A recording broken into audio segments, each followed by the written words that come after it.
میرے معزز دینی بھائیوں اور بہنوں، کیا کبھی آپ نے سوچا ہے کہ زندگی میں اتنی مشکلات، پریشانیاں اور آزمائش کیوں آتی ہے؟ جب بھی ہم کسی مصیبت میں گر جاتے ہیں تو ہمارے دل میں یہ خیال ضرور آتا ہے کہ یا اللہ، یہ امتحان صرف مجھ پر ہی کیوں؟ لیکن آج کی اس ویڈیو میں ہم قرآن اور حدیث کی روشنی میں اس گہرے راز کو سمجھیں گے کہ جب اللہ تعالیٰ کسی سے محبت کرتا ہے تو اسے آزمائش میں کیوں مبتلا کرتا ہے۔ ویڈیو کو آخر تک دیکھیے گا کیونکہ یہ آپ کے دل کو سکون دینے والی ہے۔ سب سے پہلے یہ جاننا بہت ضروری ہے کہ آزمائش کوئی سزا نہیں بلکہ یہ ایک امتحان ہے۔ دنیا ایک امتحان گاہ ہے اور یہاں ہر انسان کا اس کے ایمان کے مطابق امتحان لیا جاتا ہے۔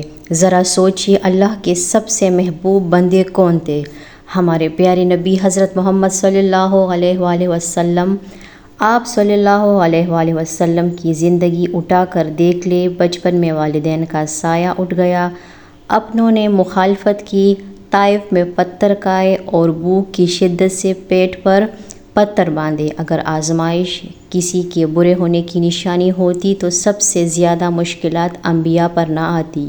اس کا مطلب یہ ہوا کہ مشکلات اس بات کی گواہی دیتی ہے کہ بندہ اللہ کے کتنا قریب ہے۔ اب سوال یہ پیدا ہوتا ہے کہ اللہ تعالیٰ آزماتا کیوں ہے؟ اس کی چند بہت خوبصورت وجوہات ہیں۔ جب کوئی مومن کسی تکلیف پر صبر کرتا ہے تو اللہ جنت میں اس کے درجے اتنے بلند کر دیتا ہے کہ وہ اپنے اعمال سے وہاں تک نہیں پہنچ سکتا تھا۔ ایک کانٹا بھی اگر مسلمان کو چبھ جائے تو اللہ اس کے بدلے اس کے گناہ معاف کر دیتا ہے۔ آزمائشیں ہمارے گناہ کو ایسے جھاڑ دیتی ہے جیسے درخت اپنے سوکھے پتے جھاڑ دیتا ہے۔ جب انسان خوشحال ہوتا ہے تو وہ اکثر اپنے رب کو بھول جاتا ہے، لیکن جب کوئی مصیبت آتی ہے تو وہ سجدے میں گر کر روتا ہے، اللہ کو پکارتا ہے۔ آزمائش بندے کو دوبارہ اللہ کے دروازے پر لے آتی ہے۔ آئیے اب قرآن مجید سے ایک عظیم مثال لیتے ہیں۔ صبر کا نام آتے ہی ہمارے ذہن میں حضرت ایوب علیہ السلام کا نام آتا ہے۔ ذرا تصور کیجیے، اللہ تعالیٰ نے حضرت ایوب علیہ السلام کو مال و دولت، اولاد اور صحت سب کچھ عطا کیا تھا، لیکن پھر ایک ایسا وقت آیا کہ آزمائش کا سلسلہ شروع ہوا۔ پہلے سارا مال ختم ہو گیا، پھر جوان اولاد دنیا سے چلی گئی اور پھر جسم ایسی بیماری میں مبتلا ہو گیا کہ لوگ قریب آنے سے کترانے لگے۔ برسوں گزر گئے، تکلیف بڑھتی گئی، لیکن زبان پر شکوہ نہیں بلکہ ہمیشہ اللہ کی تعریف اور شکر تھا۔ یہاں تک کہ آپ نے اللہ سے دعا کی، اے میرے رب، مجھے تکلیف پہنچی ہے اور تو سب سے بڑھ کر رحم کرنے والا ہے۔